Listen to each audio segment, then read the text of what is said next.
അപ്പോൾ ഈ ഫോട്ടോ നോക്കി എന്താ പറയാനുള്ളത്? മര്യാദയ്ക്ക് വയസ്സായി തുടങ്ങി. അടുത്ത പ്രാവശ്യം മുതൽ ജന്മനാളിനോ ഓണത്തിനോ വിഷുവിനോ ഒക്കെ ഇവിടെ വരിക. ഇവിടോ കൊച്ചിയിലോ എൻ്റെ വീട്ടിൽ വരും. പിറന്നാളിന് വരും.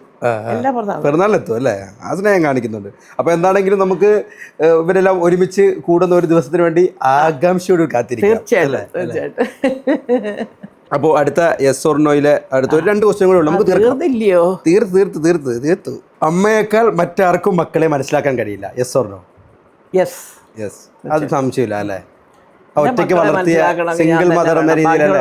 വെറുതെ ഒരു ബാഹ്യമായ രൂപം വെച്ചുകൊണ്ടുള്ള അസസ്മെന്റ് ആണ്. അതാണ് അവർ ഹൂ ആർ ദേ ആക്ച്വലി എന്നുള്ളത് എനിക്കറിയാം.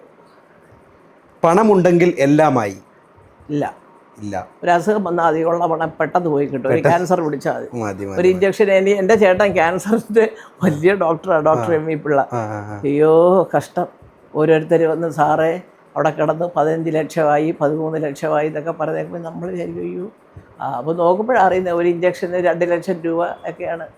എന്തോ എത്ര പണം ഉണ്ടാക്കിയാലും എന്തോ മോനെ, പണത്തിലൊന്നും ഒരു കാര്യമില്ല. ആ പണം നമ്മുടെ കയ്യിൽ നിൽക്കണമെങ്കിൽ ഭഗവാന്റെ അനുഗ്രഹം വേണം.